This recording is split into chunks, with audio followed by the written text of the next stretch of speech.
Kitchen रे आपण मानकु स्वागत करुछि। नमस्कार फ्रेंड्स, आज मु यूनिक स्टाइल रे अंडा तरकारी केमिति तैयारी हबो देखैबी। देखंतु एही अंडा तरकारी केमिति हेछि। आपण कंप्लीटली वीडियो देखिला परे निश्चय एमिति बनै परिबे। सेथि पई प्रथमे बड़ बड़ 4टी प्याज नेबे आउ ताकु चुना चुना करी काटिबे, जेपर कि मु एठारे काटिकी रखिछि। आउ मीडियम टेम्परेचर रे 10टी अंडा सिझेइबे। एहा जेपरी पानी भितरे बुड़की रहिबो। एथिरे गोटे चामच लूण पकेइबे, ताहा द्वारा अंडा भलरे सिझिबो। ध्यान रहे जेमति कि टेम्परेचर लो रखिबे, नहेले अंडा गुडी को सिझिबा पूर्वरु फाटि जिबार चांस अछि। एही परी मिनिमम 30 मिनिट सिझेइबे लो फ्लेम रे। जदि गैस रे सिझौछंती, चुली रु ओल्हेइला परे सिझिला अंडा गुडी को गरम पानी रे ही 15 मिनिट छाड़ी देबे, चोपा न छोड़ेकी। 6 कला रसुण और अदा छोट खंड 10टी अंडा पाई यथेष्ट। आउ 100 ml तेल कड़ाई रे पकेइबे। एही तरकारी नॉनस्टिक कड़ाई रे कले भल रहिबो। मु एही तरकारी इंडक्शन रे नॉनस्टिक कड़ाई रे ही करूची। मु एठारे 1 चामच जीरा और 1 चामच सरिष नेछि आउ 10टी लंका नेछि। 6 कला रसुण और अदा छोट खंड को मु काच गिना रे छेचिकी रखिछि। आपण मध्य दरकार अनुसार लंका नेबे। देखंतु मु एठारे जीरा और सरिष पकेइछि। जीरा और सरिष फुटिला परे एथिरे अदा रसुण पेस्ट को पकेइबे एवं मीडियम फ्लेम रे एहा को भाजिबे। एहा ब्राउन कलर आसीबा पर्यंत भाजिबे। आउ कटा पियाज एथिरे पकेइबे। देखंतु ए अदा रसुण पेस्ट एबे ब्राउन कलर हो जाइछि। मु एथिरे एबे कटा पियाज पकोछि। एही कटा पियाज को भल भाबरे मीडियम फ्लेम रे भाजिबे, जेपरि कि एहा ब्राउन कलर आसीबो। एही कटा पियाज को जेते अधिक समय पर्यंत भाजिबे तरकारी सेतिकी अधिका टेस्ट हबो। एहा को भाजिबा पई मिनिमम 10 मिनिट समय नियंतु। एहा को मीडियम फ्लेम रे भाजिले भल रहिबो। एहा को किछि समय भाजिला परे घोड़नी रे घोड़ाई देबे। देखंतु फ्रेंड्स, पियाज सिझी जाइछि एवं गोल्डन ब्राउन कलर हो जाछि। एबे एथिरे कटा होइथिबा कंचा लंका पकेइबे। पुणी एथिरे कटा होइथिबा टमाटो पकेइबा।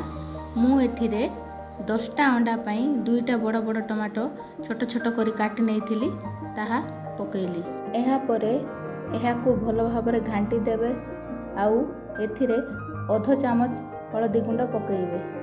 हळदी गुंड पकेइला परे एहा को भल भाबरे मिसेइबे। हळदी गुंड भल भाबरे मिसिला परे एथिरे स्वाद अनुसार लूण पकेइबे। मु एथिरे छोट चामच रे 1 चामच लूण पकोछि। ताहा 10टी अंडा पाई यथेष्ट।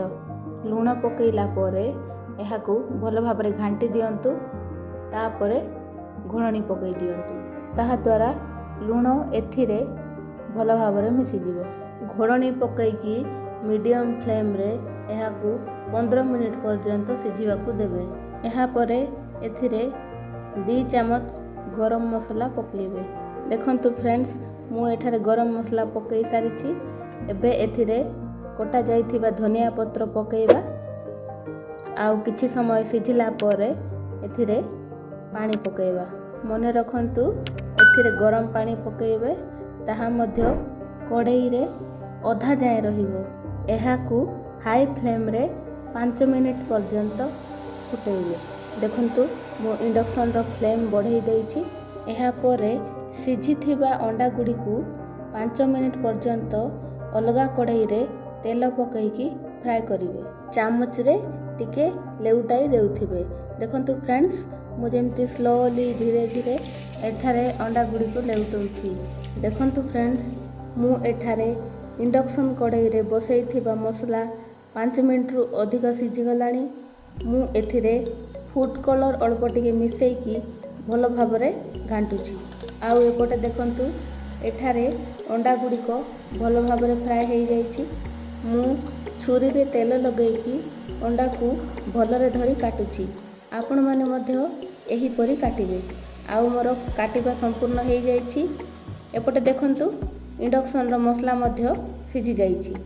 ଏଥିରେ କଟା ଯାଇଥିବା ଅଣ୍ଡା ଗୁଡ଼ିକୁ ପାଖାପାଖି ସଜେଇକି ରଖିବେ।